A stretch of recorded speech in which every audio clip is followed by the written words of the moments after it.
Sebentar kita tunggu proses pertamanya dulu. Ya, baik. Jadi pagi hari ini, tanggal 6 Mei, kita akan membahas dengan perancangan sistem informasi berkaitan dengan kelas diagram. Apa itu kelas diagram? Diagram kelas atau kelas diagram ini menggambarkan struktur sistem dari segi pendefinisian kelas-kelas yang akan dibuat untuk membangun sistem. Kelas memiliki apa yang disebut dengan atribut dan metode atau operasi. Atribut merupakan variabel-variabel yang dimiliki oleh suatu kelas. Jadi secara umumnya adalah kelas diagram ini nanti kaitannya dengan database, ya, di mana nanti kita akan mengetahui terkait database suatu sistem tersebut, relasinya bagaimana untuk menarik data, nanti kita akan pelajari di kelas diagram ini. Itu di dalam kelas diagram ini terdapat atribut, di mana atribut ini merupakan variabel yang dimiliki oleh suatu kasus, oleh suatu kelas ya. Sementara atribut ini tujuannya dibuat atribut adalah untuk mendeskripsikan properti dengan sebaris teks dalam kotak kelas tersebut. Operasi atau metode adalah fungsi-fungsi yang dimiliki oleh suatu kelas. Sementara itu diagram kelas mendeskripsikan jenis-jenis objek dalam sistem dan berbagi hubungan statis yang terdapat di antara mereka. Diagram kelas juga menunjukkan properti dan operasi sebuah kelas dan batasan-batasan terdapat dalam hubungan antara objeknya.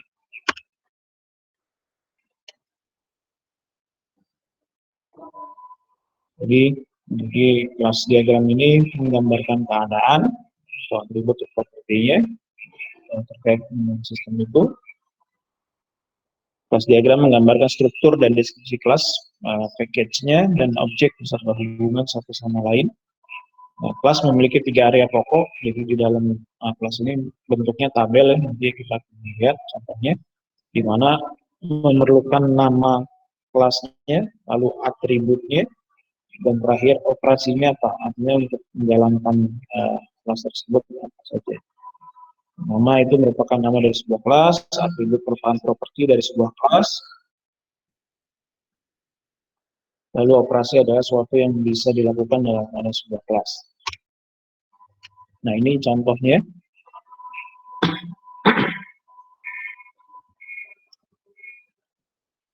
Di kolom pertama, ini sebagai nama kelas, lalu yang kedua ini sebagai atribut kelas, yang ketiga ini sebagai behavior kelas, dan yang terakhir ini merupakan sebagai keterangan. Di nama kelas itu tadi bisa disebut sebagai objeknya, nama objeknya, lalu atributnya, apa saja yang berkaitan dengan kelas tersebut, lalu informasi tambahannya, behavior kelasnya, dan yang terakhir keterangan. Itu misalkan di sini dikaitkan dengan NIM, memiliki 2 digit pertama adalah tahun, 2 digit digit 3 dan 4 adalah angkatan, digit 5 adalah jenjang, ini sebagai keterangan. Tapi umumnya 3 poin saja, ya seperti yang tadi, di sini ada nama, atribut, dan operasinya. Kolom keterangan ini memang jarang digunakan. Umumnya digunakan 3 kolom ini saja. Ada kelas, atribut, dan behavior kelasnya. Ini simbol di dalam kelas diagram. Kita akan lihat contohnya. Ini simbol-simbolnya, nanti teman-teman bisa perhatikan terkait cara menggunakan simbolnya. Jadi simbol folder ini dinamakan package, merupakan sebuah bungkusan dari suatu atau lebih kelas. Tabel seperti ini namanya kelas, ya, simbol kelas. Lalu lingkaran seperti ini terkait dengan interface. sama dengan konsep enterprise dalam pemrograman berbasis objek. Lalu garis lurus ini merupakan asosiasi atau relasi antar kelas dengan makna umum. Asosiasi biasanya juga disertai dengan multiplicity. Nanti apa itu multiplicity akan kita jelaskan. Lalu asosiasi yang memiliki anak panah seperti ini merupakan relasi antar kelas dengan makna kelas yang satu digunakan oleh kelas yang lain. Asosiasi biasanya juga disertai dengan multiplicity. Artinya database yang satu di asosiasi berarah ini, yaitu database yang satu digunakan juga oleh database yang lain, jadi saling berrelasi dia. Lalu ada generalisasi, di mana asosiasi atau garis lurus ini lalu ada anak panah yang berisi ya seperti ini, berbeda dengan tadi asosiasi yang berarah bentuk anak panahnya.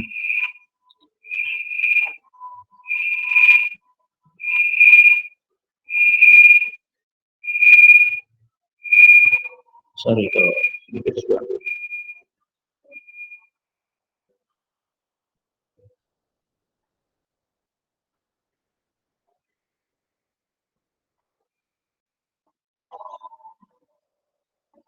Oke, kita lanjutkan.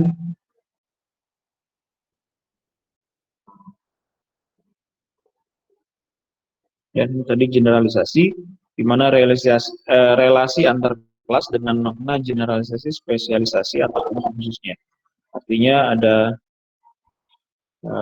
kekhususan di sana untuk bisa merelasikannya. Ya, tabel yang satu dengan yang lain ini merupakan data yang saling keterkaitannya sangat erat sehingga dia harus dibuatkan generalisasinya. Lalu ada lagi kebergantungan atau dependensi, relasi antar kelas dengan makna seperti ini simbolnya ya, ketergantungan, mana relasi antar kelas dengan makna kebergantungannya antar kelasnya. Ini ada saling ketergantungan antar database-nya. Lalu ada agregasi, ini relasi antar kelas dengan makna semua bagiannya. Jadi perlu diperhatikan di sini arah panah relasi pada diagram kelas mengarah pada diagram kelas yang lebih besar kontrolnya atau yang dipakai. Nanti kita akan lihat penggunaannya. Jadi kalau ada dua tabel, lalu anak panahnya satu mengarah ke tabel yang dituju, maka lihat kuncinya di sini dikatakan adalah arah panah relasi pada diagram kelas mengarah pada diagram kelas yang lebih besar. Jadi anak panah yang menuju kepada tabel itu merupakan tabel atau database-nya yang besar, kelas diagram yang fungsi kontrolnya sangat besar di sana di dalam sistem tersebut. Ini tadi penjelasannya, nanti bisa dibacakan. Ini yang tadi dikatakan sebagai multiple city. Ya, multiple city ini dari suatu titik asosiasi adalah angka kemungkinan bagian dari hubungan kelas dengan single instantnya bagian yang titik yang lain. Jadi sederhananya adalah kita bisa tahu tabel tersebut memiliki relasi dengan tabel A memiliki relasi dengan tabel B, ya. Dan ingat tadi di penjelasan simbol di mana setiap relasi itu memiliki multiple city-nya. Jadi memiliki keterangan tabel A ini perannya apa terhadap tabel B. Keterangannya seperti ini. Jadi simbolnya seperti ini terkait dengan multiple city, yaitu 0 ke 1, ya, 0 atau satu bagian, notasi N sampai dengan M, ya.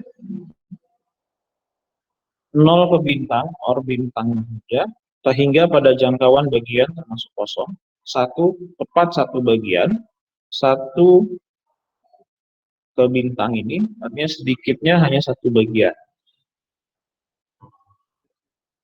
Kita ke contoh saja. Nah, ini tadi. Maksud dari multiple city seperti ini. Ya. Di database rekening, ya, ada tabel rekening, ada tabel ATM atau kelas rekening dan kelas ATM. Ya. Di sini disimbolkan dengan 1. Ya. Di multiple city-nya ini 1 simbolnya, baik di tabel rekening maupun di tabel ATM ya, atau kelas rekening atau kelas ATM, ini masing-masing multiplicity-nya 1. Nah, artinya apa? Cara membacanya adalah satu satu rekening berhubungan dengan satu ATM. Ya. Jadi harus paham dulu. Jadi nasabah hanya boleh memiliki satu rekening dengan satu ATM. Itu cara membacanya, cara mengartikannya. Ya, di sini setiap nomor rekening harus memiliki ATM. Ya, itu sudah pasti. Kalau ketika kita membuka rekening baru di bank, pasti akan ditawarkan ATM-nya. Dan itu hanya tadi satu rekening hanya untuk satu kartu ATM saja. Ini cara membacanya. Lalu kita lihat yang kedua, setiap nomor rekening dapat memiliki ATM. Nah, kalau pertanyaan setiap nomor rekening dapat memiliki ATM, nah, seperti ini. Ya. Kelas rekening ada dua multiplicity-nya artinya. Ya, artinya tadi karena di sini dapat, berarti ada kemungkinan dia juga tidak ingin memiliki ATM. Kan dibolehkan oleh bank ketika kita buka rekening, ditawarkan yang namanya penawaran kan boleh iya, boleh tidak, kan seperti itu. Kan seperti inilah ya, penggunaan multiplicity-nya. Ya, jadi dikatakan seperti 0 atau sebagian, ya, 0 atau satu bagian. Notasi N sampai dengan M. Artinya bisa satu rekening memiliki satu ATM, bisa tadi satu rekening tidak memiliki ATM gitu. Ya. Jadi 0 ke 1 seperti ini. Ini gunanya ketika penjelasannya diminta adalah satu nomor rekening dapat memiliki ATM, ya ada pilihan di situ, maka kita menggunakannya ini. Ya, ini asosiasinya tidak menunjukkan anak panah, jadi masih umum ya terangan dari kelas diagramnya ini. Jadi kalau poin yang kedua ini menjelaskan bahwa bisa satu rekening memiliki satu ATM, bisa juga satu rekening dia tidak ingin memiliki ATM. Itu dibolehkan juga. Jadi seperti ini untuk relasi atau asosiasi dari kelas diagram.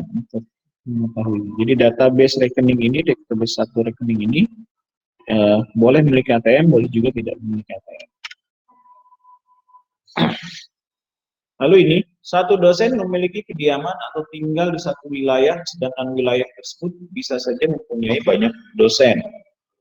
Ya, jadi lihat kunci pertamanya, satu dosen memiliki kediaman, memiliki rumah ya, dan atau tinggal di satu wilayah. Satu dosen, ya ini kelas dosen, dia tinggal di satu wilayah yang sama. Ya, artinya satu wilayah itu ada satu dosen. Nah, lihat yang kedua, keterangan. Sedangkan wilayah tersebut bisa saja mempunyai banyak dosen. Ya, jadi bisa banyak dosen yang tinggal di satu wilayah yang sama, seperti itu. Ya, jadi dua keterangan di sini dikatakan satu dosen memiliki kediaman atau tinggal di satu wilayah, ya, satu ke satu, one to one, satu dosen tinggal di satu wilayah. Lalu penjelasan yang kedua dibacanya dibacanya many to one, ya, di mana banyak dosen bisa tinggal di satu wilayah yang sama, satu perumahan yang sama. Itu bacanya seperti itu. Jadi one to one atau many to one. Nah, contoh yang selanjutnya, satu dosen tidak harus terdata wilayahnya. Sedangkan wilayah tersebut bisa saja mempunyai banyak dosen. Tadi, satu dosen tidak harus terdata wilayah. Artinya tidak harus tercatat di wilayah yang sama. Maka kita memberikannya tadi dengan 0 tulisannya. Di dalam satu wilayah bisa saja tidak tercatat adanya dosen. Tapi di statement yang kedua, sedangkan wilayah tersebut bisa saja mempunyai dosen, mempunyai banyak dosen. Ya, jadi bacanya dari wilayah ini akan banyak dihuni oleh dosen. 0 to 1 untuk pernyataan yang pertama, satu dosen tidak harus terdata di wilayah, artinya bisa saja di wilayah tersebut tidak ada dosen yang tinggal di wilayah tersebut. Sedangkan wilayah tersebut bisa saja punya banyak dosen. Jadi kita baca one to many. Ya, bintang ini diartikan banyak dengan istilah cara membacanya dengan one to many, many to one to one, zero to one, zero to many. Nah, itu cara membaca dari multiplicity ini.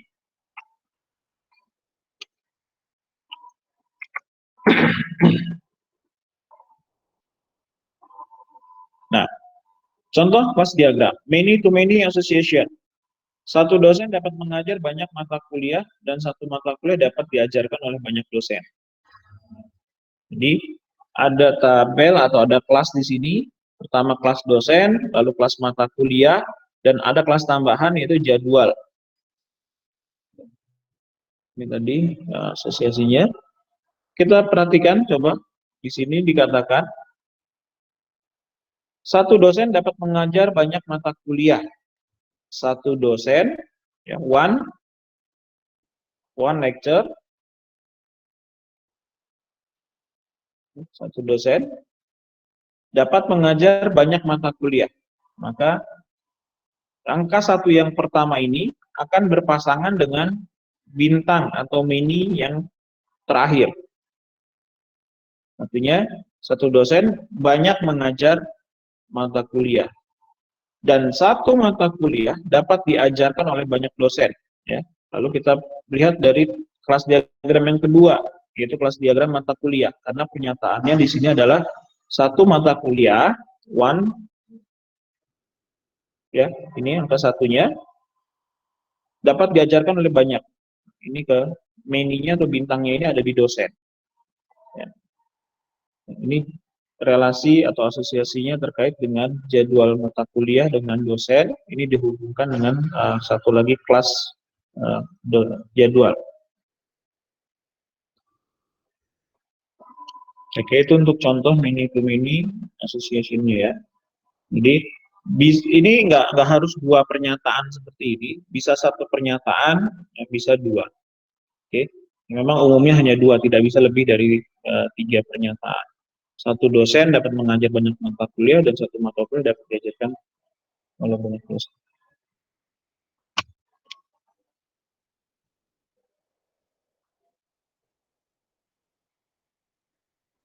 Nah, di sini disampaikan bahwa hindari penggunaan asosiasi ya, atau garis terputus karena memerlukan analisa ulang. Contoh yang seperti ini, ya, garis putus ini harus kita hindari. Ya, karena apa tadi? Sini dikatakan karena memerlukan analisa ulang. Kita harus menganalisanya dulu. Ini tabel apa dia? Tabel bantu atau tabel apa? Kan gitu. Ya, setelah kita analisa secara detail, ya ternyata memang ini sebagai tabel bantu. Maka sebisa mungkin hindari penggunaan asosiasi garis putus tadi. Maka dibuatlah seperti ini. Kalau tadi kita hindari, yang artinya coba kita lihat artinya di sini. Di dosen ini hanya ada angka 1. Ya.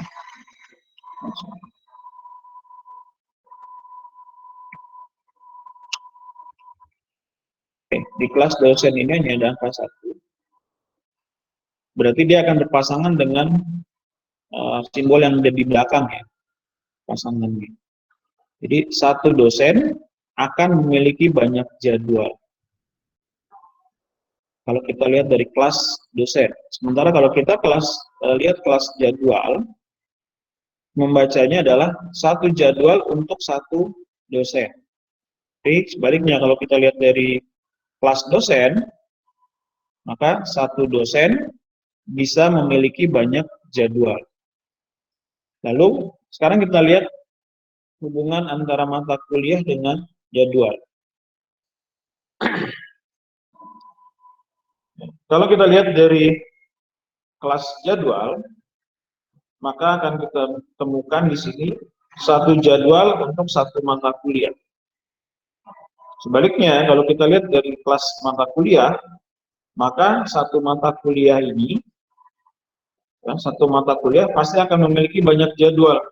Contoh misalkan mata kuliah analisa informasi ini. Itu satu mata kuliah. Jadwalnya pasti akan banyak.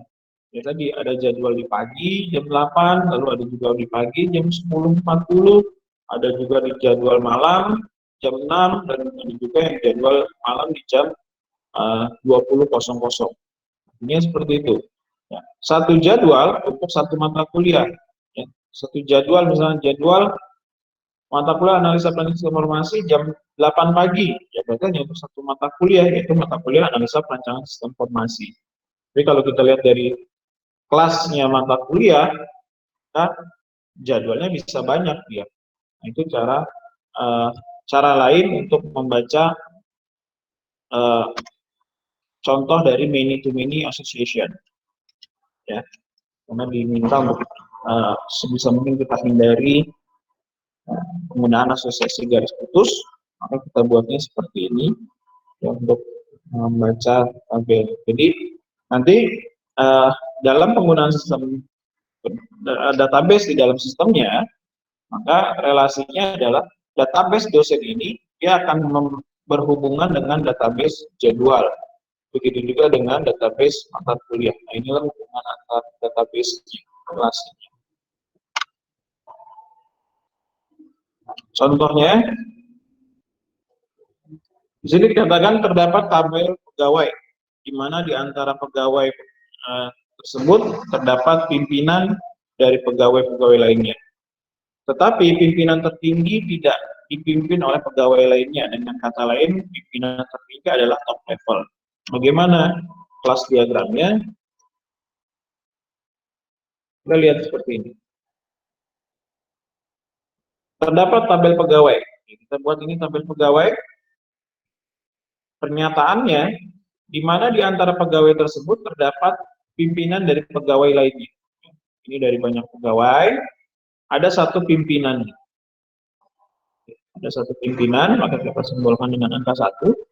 Tetapi pimpinan tertinggi tidak dipimpin oleh pegawai lainnya. Dengan kata lain, pimpinan tertinggi adalah top level. Artinya di sini satu pemimpin ini, ya, satu pegawai, ya, di sini pimpinan dari pegawai lain. Jadi salah satu dari anggota tabel ini adalah pimpinan. Ya, maka kita tulis angka 1 di sini.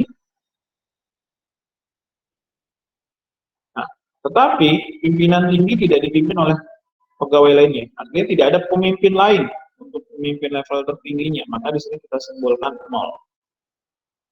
Oke. Tapi pimpinan tertinggi tidak dipimpin oleh pegawai lainnya. Jadi tidak ada pemimpin lain selain dia sendiri. Nah, ini bentuk kelas diagramnya. Jadi dalam satu tabel pun kita bisa membaca relasinya seperti ini. Nah, kita sekarang lihat tentang bagaimana mengeneralisasi kelas diagram. Dua atau lebih kelas diagram dapat melakukan berbagai atribut dan metodenya. Lihat untuk mengeneralisasinya. Dua atau lebih kelas diagram dapat berbagi atribut dan metode. Contoh di sini. Ada kelas diagram dosen, ada kelas diagram harian, ada kelas karyawan tetap. Ya. Dosen dengan atributnya ada kode dosen, mulai ngajar, honor per jam. Karyawan, ya, itu atributnya ada upah harian, ada jumlah hari kerja, ya, ini karyawan harian. Lalu kelas diagram karyawan tetap ada gaji bulanan. Nah, kita generalkan, ya, karena ini sama, ya, ada honor, lalu ada jumlah hari kerjanya, maka kita generalisir menjadi satu kelas diagram. Maka di sini mengarah ke dalam satu kelas diagram dari 3 kelas diagram yang ada, yaitu kelas diagram pegawai, di mana di dosen, ya, itu pasti dia memiliki identitas, ada kode dosen, maka kita tuliskan di foto ini unik, ada nama dosen, alamat, tanggal lahir terkait dengan biodata dosen, karyawan, dan karyawan tetap. Nah, inilah untuk mengeneralisasinya dari 3 tabel ini dijadikan satu secara umum, yaitu pegawai. Ya. Perhatikan di sini, 2 atau lebih kelas dapat melakukan berbagi atribut dan metode. Jadi di sini kita dari 3 kelas diagram yang ada, kita berbagi atribut menjadi satu, ya, itu di kelas diagramnya pegawai. Komposit kelas diagram. Komposit ini merupakan hasil gabungan yang tak terpisahkan dari kelas dia, kelas dari kelas yang lainnya.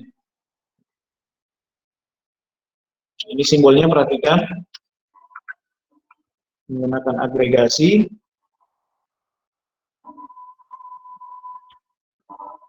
Ya, perhatikan simbolnya menggunakan agregasi. Ada kelas pelanggan, ada kelas pelanggan PLN, ada pelanggan Telkom. Artinya di sini kita gabungkan dari 2 kelas diagram yang tidak terpisahkan, ya, satu sama lainnya. Contohnya, kalau dulu pada umumnya pelanggan PLN pasti dia juga pelanggan Telkom, artinya dia pelanggan telepon rumah. Sebelum adanya teknologi handphone sekarang ini, pasti setiap rumah ada telepon rumah, ya, satu pelanggan PLN dia pasti tadi. Tapi tidak semuanya pelanggan PLN menjadi pelanggan Telkom, ya. Tapi sudah pasti pelanggan Telkom menjadi pelanggan PLN. Nah, maka gimana kita gabungkan, karena ini menjadi satu kesatuan yang tidak terpisahkan antara pelanggan PLN dengan pelanggan Telkom, maka kita buat agregasinya atau penggabungannya seperti ini. Ya. Dari kelas diagram PLN, ya, di sini ada atribut nomor pelanggan PLN, nama pelanggan PLN, tanggal daftar di PLN-nya. Lalu di kelas diagram pelanggan Telkom ada nomor pelanggan Telkom, nama pelanggan Telkom, tanda daftar Telkomnya. Nah, kita gunakan simbol agregasi. Beda dengan tadi. Kalau ini kita mengeneralisir dari banyak tabel beberapa atribut yang berbeda-beda, kita gabungkan jadi satu. Nah, itu untuk mengeneralisasinya. Atributnya berbeda di sini. Beda dengan yang komposit ini yang menggunakan agregasi. Atributnya sama. Ada nomor pelanggan PLN dan nama pelanggan, ada tanggal daftar. Ya. Nah, ini atribut yang sama, maka dibuatlah kelas diagram baru, ya, menggunakan agregasi dengan atribut kita di nomor pelanggan, nama, tanggal daftar. Karena di 2 kelas diagram ini memiliki atribut yang sama, maka kita bisa membuat komposit. Ya, itu bedanya dengan tadi yang generalisasi. Banyak tabel, banyak atribut, kita gabung menjadikan satu, itu disebutnya generalisasi. Sementara kalau di sini ada banyak tabel memiliki atribut yang sama, maka kita gabungkan dengan istilahnya komposit. Ya, jadi dengan mengambil atribut-atribut yang sama seperti itu.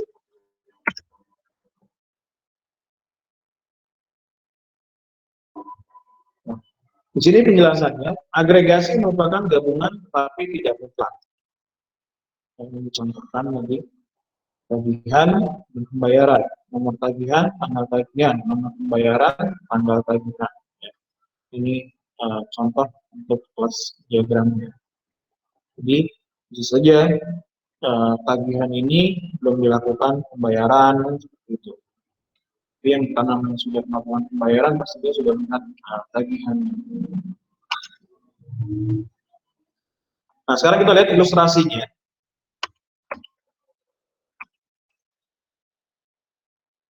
Saya sedikit kecilkan gambarnya biar dilihat semua. Ini enggak nyaman ya, terlalu kecil. Oke, apa? Di sini ada kelas diagram customer, ada order, lalu ada kelas diagram payment, lalu ada kelas diagram kredit, cash, dan penggunaan cek, ada kelas diagram order file, ada item,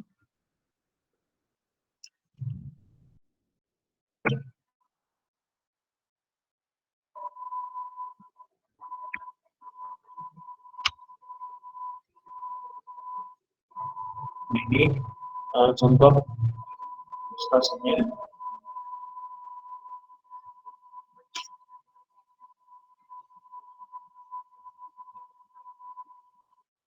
Nah, kita lihat bagaimana multiple city-nya antara customer dengan order. Kita lihat satu persatu relasinya, asosiasinya. Ya, garis ini disebut sebagai asosiasi ya. Tadi sudah dijelaskan di awal. Cara membacanya, ingat satu customer ya, di sini. Ya. Kalau dia ada dua seperti ini, berarti tadi ada pilihan di sana. Ada satu customer bisa memiliki banyak order, bisa juga satu customer tidak memiliki order satupun. Seperti itu. Ini untuk asosiasi di kelas diagram yang pertama antara customer dengan order. Lalu yang kedua kita lihat antara order dengan payment, dengan pembayaran. Satu order bisa satu pembayaran. Ya, dengan cara satu pembayaran. Atau satu order bisa juga dengan banyak cara pembayaran. Ya. Jadi bisa kita lihat misalkan kalau di pasar tradisional berarti hanya satu pembayaran saja. Ya. Ada permintaan maka bayarnya langsung dengan cara cash. Tapi kalau secara dengan kondisi sekarang dengan serba online maka pembayarannya bisa saja menggunakan cash, bisa menggunakan cek, bisa menggunakan cara kredit seperti itu. Dan di sini bisa kita tuliskan multiple city-nya. Satu order bisa dengan satu cara pembayaran atau satu order ini bisa juga dengan menggunakan banyak cara pembayaran. Lalu kita melihat di sini ada generalisasi, ya, kita generalisasikan. Dan contoh yang tadi ada 3 kelas diagram, ada kredit, cash, dan cek. Maka ini kita generalisasikan menjadi satu, yaitu kelas diagram payment. Ya. Nah ini kan cara pembayaran ya, ada cara pembayaran dengan kredit, ada dengan cash, ada dengan cek. Tadi kan di sini tuliskan bisa dengan satu saja pembayaran, bisa juga dengan banyak pembayaran. Nah, lalu dengan banyak pembayaran seperti apa? Maka ada kredit, cash, dan cek. Nah, daripada nanti banyak garis kita hubungkan ke sini satu-satu, maka cukup kita tambahkan satu kelas diagram baru, ya, di mana hasil dari generalisasi dari penggabungan ini semua dijadikan satu kelas baru, ya, kelas diagram yang baru yaitu pembayaran. Itu cara membaca kelas diagram berikutnya. Selanjutnya, ada kelas diagram order type. Ya, di sini dijelaskan dengan metode ini tadi ya, yang setelah contoh tadi yang di komposit ya, menggunakan agregasi. Kita lihat di sini. Order detail. Atributnya ada quantity, ada status ya. Kita lihat. Satu order detail ya akan berhubung dengan satu order. Tapi bisa juga satu order memiliki banyak order detailnya. Dan berarti di sini kita bicara tentang kuantitinya, statusnya bagaimana dan yang lainnya. Ini cara penggunaan agregasi.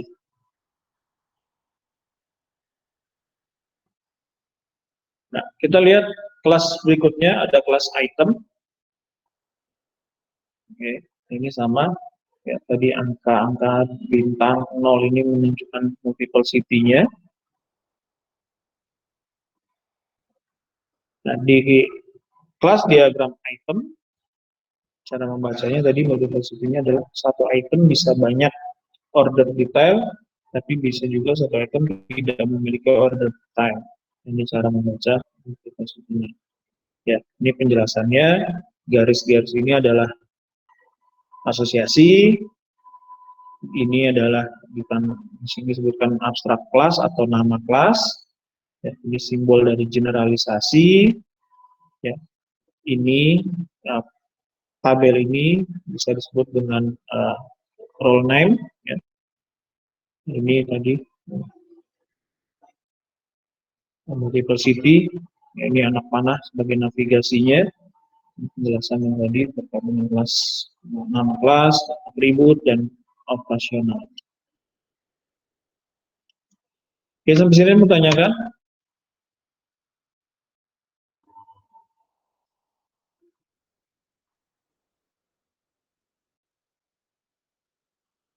Nah, sekarang kita lihat how to create class diagram.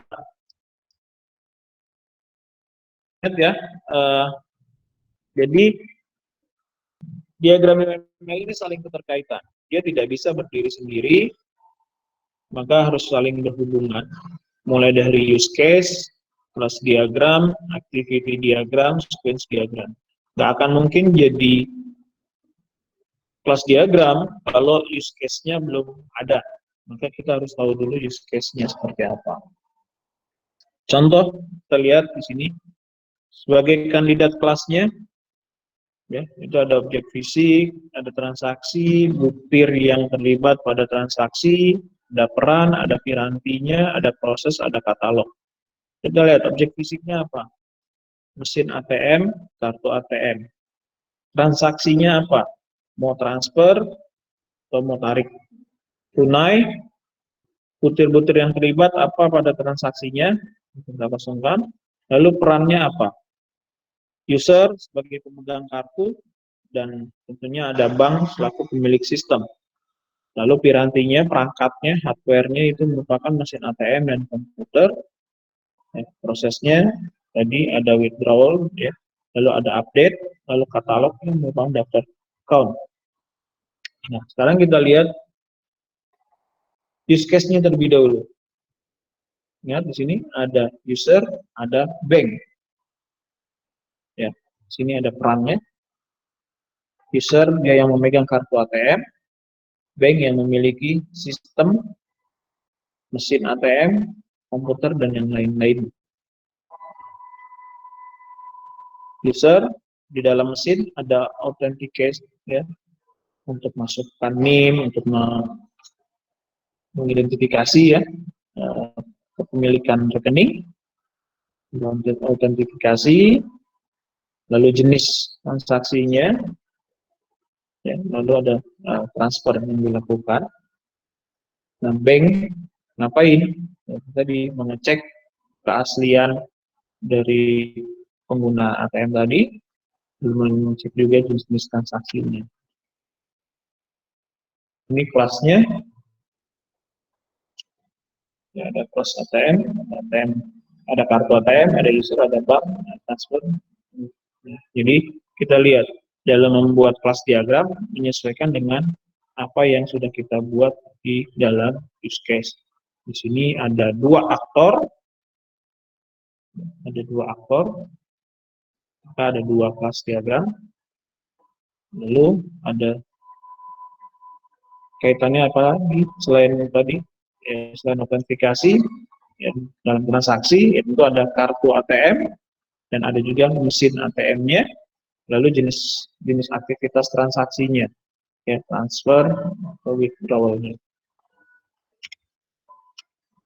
Nah, itu bagaimana kita membuat kelas diagram. Jadi kita buat dulu use case-nya seperti apa, maka kita baru bisa membuat atau menentukan tabel apa saja atau kelas diagram apa saja yang ada, ya, database apa saja yang akan digunakan. Contoh selanjutnya perpustakaan.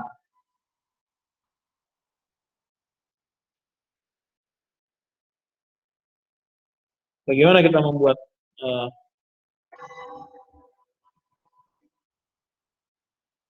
kelas diagram untuk perpustakaan? Kita lihat utamanya apa? Merupakan kelas utama yang juga merangkap sebagai kelas yang menangani tampilan. Lalu login merupakan kelas proses yang diambil dari pendefinisian use case login. Lalu mengelola pustaka merupakan kelas proses yang diambil dari pendefinisian use case mengelola pustaka, yang di dalamnya harus juga menangani proses masukkan data pustaka, mengubah data pustaka, dan menghapus data pustaka. Ini aktivitas di dalam mengelola. Dan mengubah, menghapus, menambah. Ya. Ini kita akan buat kelas diagramnya. Selanjutnya, mengelola anggota. Keterangannya ini merupakan kelas proses yang diambil dari pendefinisian use case mengelola anggota. Lalu mengelola pinjaman merupakan kelola proses yang diambil dari pendefinisian use case mengelola pinjaman. Lalu T pustaka merupakan kelas data yang digunakan untuk membungkus hasil dari tabel T pustaka dan T pengarah. Tabel pustaka dan tabel pengarah. Lalu ada T anggota merupakan kelas data yang digunakan untuk membungkus hasil dari data tabel T anggota dan T telepon. Lalu T peminjaman merupakan kelas data yang digunakan untuk membungkus hasil dari tabel T pustaka, pinjam, dan T peminjaman. Koneksi basis datanya merupakan kelas utilitas untuk koneksi ke basis data dan melakukan query-nya.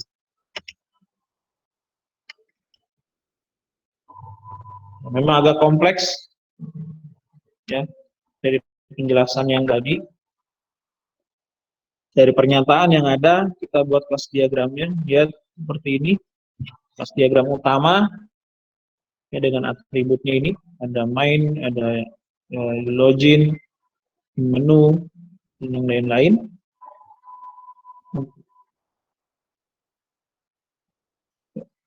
Kita lihat misalkan satu asosiasi dari main menu dulu.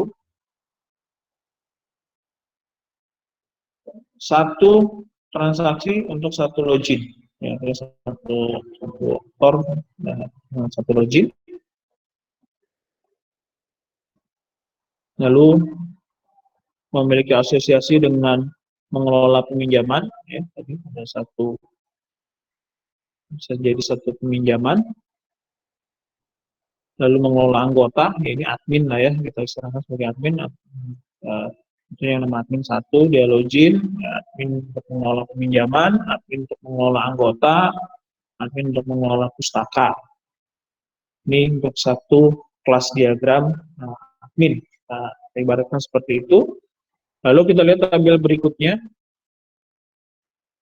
Mengelola pustaka, ya, jadi dia harus login juga, ya satu pengelola, ya satu login. Lalu ke koneksi basis datanya, ya. Jadi bisa saja mengelola satu pustaka dengan satu basis data, atau juga tadi bisa banyak basis data di sini. Nah, selanjutnya kalau dari mengelola anggota, tadi itu login satu, lalu ke tabel anggota, ya tadi bisa satu yang diinput oleh admin untuk dalam transaksi di mengelola anggota, bisa juga banyak yang diinput ya, dari tabel anggota ini. Dan begitu seterusnya, ya ini cara membaca dari bagaimana tabel perpustakaan. Nah, sampai di sini ada yang mau ditanyakan? Silakan terkait dengan kelas diagram. Yang ingin bertanya sekarang berikan kesempatan. Silakan yang mau bertanya.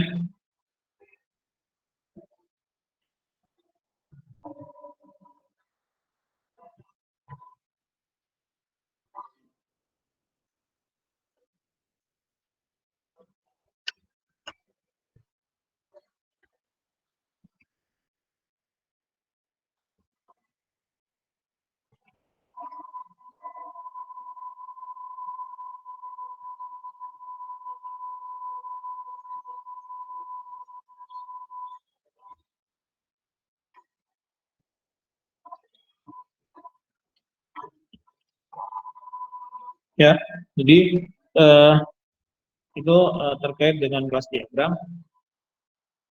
Nah, perlu kuncinya tadi bagaimana how to create kelas diagram.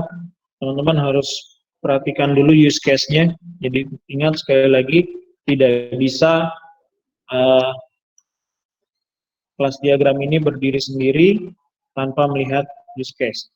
Begitu juga nanti activity diagram itu pun harus melihat ke use case. Jadi kunci utamanya setelah dari analisa itu adalah membuat use case terlebih dahulu. Ketika use case-nya salah, maka tadi activity diagram akan salah, kelas diagram pun akan salah. Nah, ini yang harus diperhatikan oleh teman-teman dalam cara membuat kelas diagram. Ya, jadi kita tidak bisa menentukan sembarang ada database ini, tabel itu kita tidak bisa sembarangan untuk menentukan itu. Nah, kita harus melihat dari use case-nya terlebih dahulu. Nah, umumnya, mungkin saya pernah menyampaikan di kelas ini, kesalahan dari seorang yang membuat project atau penelitian atau skripsi, ya, kita contohkan skripsi lah.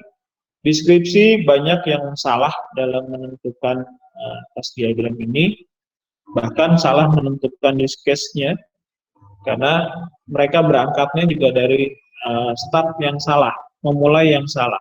Kenapa saya katakan salah? Karena memulainya bukan dari analisa. Kan kemarin kita sepakat atau sudah saya sampaikan bahwa ada 3 poin utama yang harus dilakukan. Pertama, kita melakukan analisa terlebih dahulu sebelum kita melakukan pengembangan sistem tersebut. Ya. Kita analisa terlebih dahulu kebutuhannya apa saja, ya, keinginannya apa saja, apa yang diperlukan di dalam sistem tersebut, itu kita harus analisa.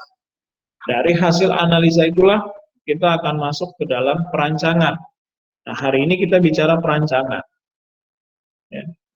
Menggunakan diagram UML, ada use case, ada activity diagram, ada class diagram, ada sequence diagram. Nah, itu dinamakan perancangan. Nah, di dalam perancangan juga tadi banyak yang salah dalam menyusun skripsinya. Ya, tadi karena mereka asal-asal saja, nggak tahu mereka bagaimana cara membuat kelas diagramnya. Padahal sudah dijelaskan di sini bahwa cara membuat kelas diagram, ya kita harus lihat dulu use case-nya apa. Ya. Contoh yang kedua kan dijelaskan di sini.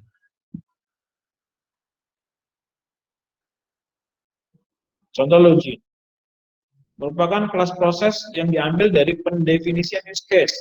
Lalu mengelola pustaka pun sama. Ya. Merupakan kelas proses yang diambil dari pendefinisian use case. Jadi semua yang kita buat di kelas diagram ini hasil dari pendefinisian use case-nya dulu. Kita lihat use case-nya dulu. Use case-nya seperti apa? Nah, itulah yang akan kita buat. Karena use case ini kan menggambarkan kerja sistem. Ya, dari gambar use case contoh seperti ini aja kita akan tahu bagaimana sistem itu bekerja, bagaimana user atau aktor itu bekerja terhadap sistem. Di sini kita bisa lihat semua. Ya. Karena di kelasnya pun harus menyesuaikan. Ingat, kelas diagram itu merupakan database-nya. Ketika database-nya berbeda dengan use case, maka tadi akan ada masalah di dalam sistem tersebut. Ya. Bisa saja tadi error. Misalkan kita mau mencetak laporan, karena di use case kita ada laporan. Ternyata kelas diagram kita tidak membuat laporan, ya, maka nggak bisa nanti muncul hasil laporan seperti itu. Nah, itu yang banyak kesalahan. Ya. Ingat, kuncinya adalah kita harus analisa terlebih dahulu, selesai itu kita lakukan perancangan. Nah, selesai perancangan semua, use case-nya sudah benar, activity diagramnya benar, class diagramnya benar, sequence diagramnya benar, barulah kita melakukan yang ketiga, tahapan ketiga, yaitu implementasi. Ya, implementasinya harus jelas bagaimana kesesuaiannya dengan tadi kelas diagram. Jangan sampai tadi yang saya katakan, di implementasi di situ ada menu cetak laporan, tapi ketika kita klik, kita pilih periode laporannya, itu tidak muncul hasilnya. Kenapa? Ya tadi karena database-nya tidak benar, kelas diagramnya tidak benar, atau relasi tabelnya tidak benar. Nah, itu yang banyak terjadi. Tadi kembali lagi ke tadi, ya dalam menyusun skripsi banyak yang berangkat atau memulai atau startnya itu yang salah, itu tadi mereka memulai dari implementasi terlebih dahulu. Mereka bikin programnya dulu. Sehingga apa yang terjadi? penulisannya itu salah. Ya, artinya cara seperti ini itu sama saja kita memulai dari belakang, bukan memulai dari depan. Maka apa yang harus dilakukan ketika kita memulai dari belakang? Tentunya adalah kita harus menyesuaikan, kita harus melakukan penyesuaian-penyesuaian. Banyak penyesuaian di sana yang harus kita lakukan untuk jadi menyesuaikan dengan program yang sudah jadi. Nah, itu agak repot. Ya, kita harus menyesuaikan dengan dia perancangannya. Selesai perancangannya kita sesuaikan, sudah sama, kita sesuaikan lagi dengan analisanya dalam menilai atau menyesuaikan dengan analisa. Tentu tidak bisa bicara tentang program dengan analisa saja, itu harus ikut lagi ke perancangannya juga. Jadi berulang kali kita kerja seperti itu. Kalau kita memulai dari belakang.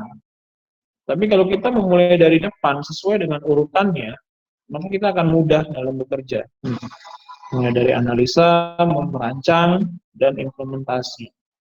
Ya, jadi nanti atau next depannya kalau teman-teman sudah menyusun skripsi, ya harus paham step by step-nya. Gitu. Jangan mulai dari belakang untuk wah, saya ngejar program dulu Pak, karena program waktunya panjang untuk mengerjakan itu. Itu yang kurang tepat. Ya. Tapi harus diperhatikan poin-poin tadi. Ingat, kita mulai dari analisa, perancangan, baru kita ke implementasi. Jangan sekali-sekali memulai dari implementasi. Kenapa? Ya, tadi, penyesuaiannya banyak. Kita akan repot dan waktu kita akan banyak terbuang. Yang tadinya kita ingin cepat selesai dalam proses penilaian atau skripsi atau penelitian, ya karena tadi kita startnya salah, maka hasilnya pun tidak akan maksimal. Seperti itu. Oke, ada yang mau ditanyakan? Silakan yang mau bertanya.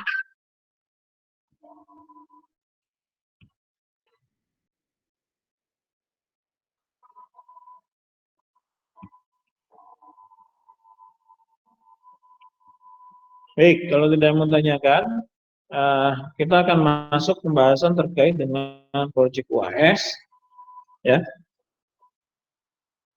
Tentu dengan kaitan mata kuliah ini dan nanti teman-teman sudah bisa membuat kelompoknya. Dan seperti yang di awal tadi saya katakan bahwa kita akan membuat proyek untuk penilaian ujian akhir semesternya, di mana ini tidak individu, tapi dalam bentuk kelompok. Kalau kelas pagi kan jumlahnya 22 ya, sementara yang kelas shift-nya nanti menyesuaikan saja yang kelas shift, di mana nanti yang shift nyamannya mau ikut gabung kelompok pagi atau kelompok kelas malam, itu silakan saja, silakan diatur untuk koordinator kelas shift-nya, atau saling berkomunikasi dengan kelas yang pagi untuk bergabung dengan kelompok mana.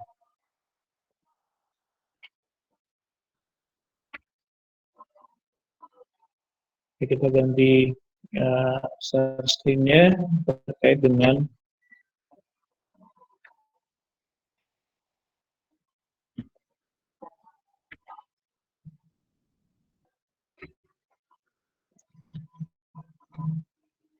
nah ini yang di awal pernah saya share terkait dengan proyek UAS, ya, ini yang harus dilakukan.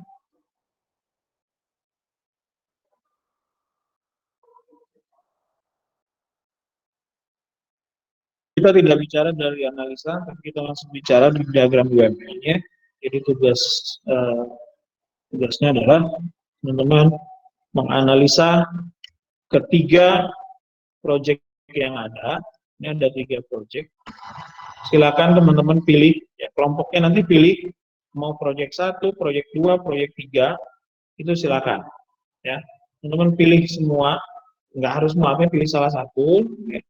Semua kelompok yang ada boleh memilih, misalkan saya mau proyek 1 untuk kelompok A, kelompok B juga saya mau proyek 1, silakan, itu boleh. Ya, artinya 2 kelompok, 3 kelompok dengan 1 proyek yang sama itu boleh. Tapi semua semua proyek ini harus dipilih salah satunya. Jangan sampai banyak yang memilih proyek 1 aja, proyek 2, proyek 3 tidak ada yang memilih. Itu tidak dibenarkan ya. Jadi harus harus terpilih. Ya. Proyek-proyek ini semua harus terpilih dari kelompok yang ada. Oke, dari kelompok-kelompok yang ada, proyeknya harus terpilih. Ya, ini ada 3 kelompok. Ada 3 proyek. Saya pernah sampaikan di sini proyek 1 terkait dengan perusahaan jual beli mobil bekas. Ya, ingin mengkomputerisasi administrasinya. Ingat ya, teman-teman hanya mengerjakan diagram UML-nya saja, tidak membuat sistem. Ya. Beda dengan yang TI, kalau yang TI mereka harus sampai dengan sistemnya jadi. Oke, nah ini perhatikan. Di setiap proyek ini ada catatan yang saya sampaikan di sini. Ya, yang harus diperhatikan. Ada pembayaran secara tunai yang akan diberi kwitansi, pembayaran secara transfer melalui bank baru dinyatakan diterima setelah bukti transfer disahkan atau diterima nilai transfernya sudah diterima. Lalu sama di proyek yang kedua pun ini terkait dengan rental kendaraan. Ya. Lihat bisnis prosesnya seperti apa, perhatikan poin-poinnya, ada catatannya seperti apa.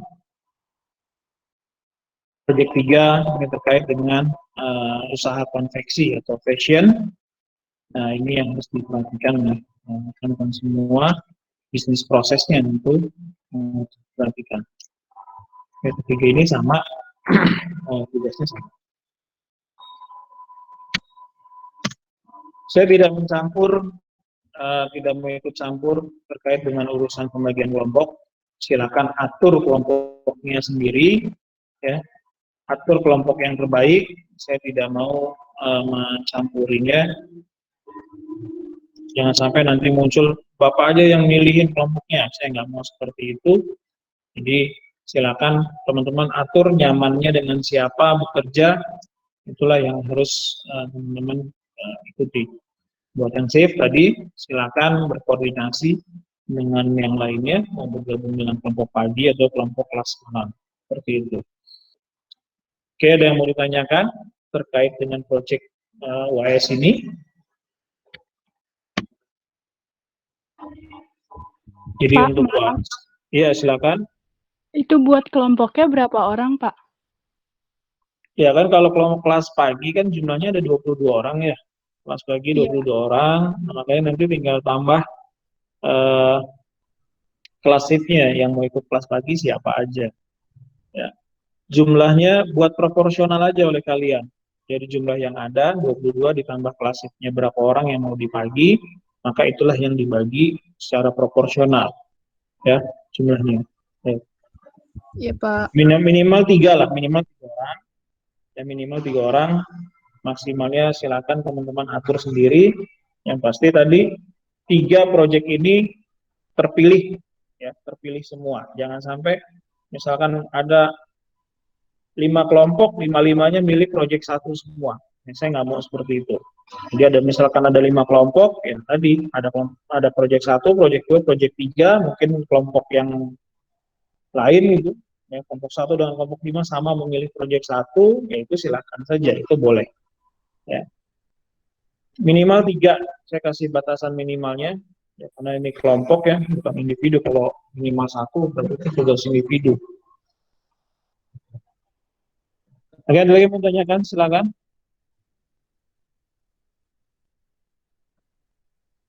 Ya Pak. Ya silakan. Halo Pak. Ya. Pak, jadi ini kita pilih salah satunya aja kan Pak ya. Terus, halo Pak. Ya, silakan. Ya, pilih salah satunya aja dibuat yang kayak kemarin use case gitu kan Pak ya? Ya, jadi nanti pelaksanaannya adalah presentasi. Teman-teman presentasikan hasil dari proyek ini. Apa yang dipresentasikan? Yaitu tadi, pertama adalah use case. Kedua, nanti bagaimana kelas diagramnya, bagaimana activity diagramnya, bagaimana sequence diagramnya. Ya, karena hari ini kita sudah masuk ke kelas diagram, berarti teman-teman sudah bisa membuat use case dengan kelas diagramnya. Benar. Oke. Nah, nanti minggu depan materinya misalkan tentang activity diagram, yang nanti ditambah lagi, mulai tambah lagi mengerjakan bagaimana menyusun activity diagramnya. Ya. Jadi seperti itu, sehingga nanti di akhir project, pada saat ujian akhir semester, itu semua sudah lengkap 4 diagram itu. Ada use case-nya, ada activity diagram, ada sketch diagram, ada class diagram. Ya, 4 diagram UML yang harus teman-teman buat. Seperti itu. Pilih salah satu saja. Oke, baik Pak, makasih. Silakan yang lain yang bertanya.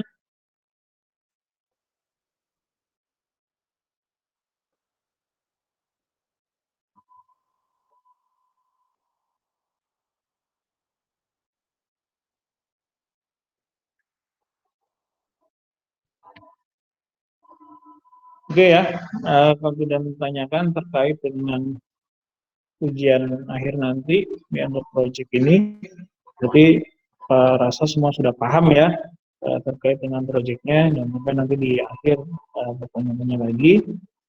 Jadi sekali lagi jelaskan terkait dengan project. Silakan teman-teman buat kelompok. Pertama poinnya itu buat kelompok terlebih dahulu. Mau berapa kelompoknya? Bapak menentukan minimal 3 anggota, ya minimal 3 anggota. Selebihnya nanti silakan diatur jumlahnya. Selanjutnya poinnya adalah pilih salah satu dari proyek yang ada, yang sudah disiapkan, ada 3 proyek. Silakan dipilih. Nanti ketika ada 1-2 kelompok yang sama proyeknya, itu dibolehkan. Ya. Ingat, proyek ini semuanya harus terpilih. Jangan bermuara hanya di satu proyek saja. Itu poin-poinnya.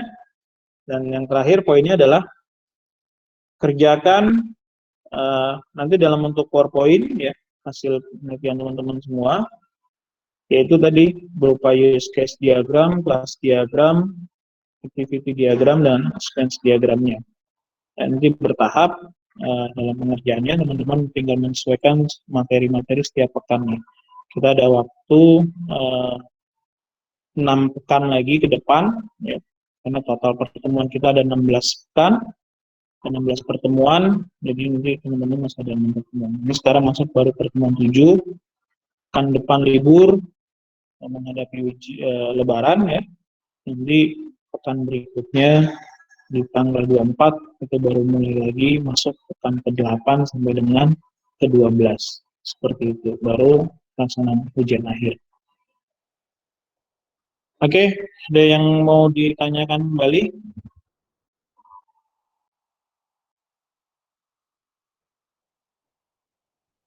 Baik ya, kalau tidak ada yang ditanyakan,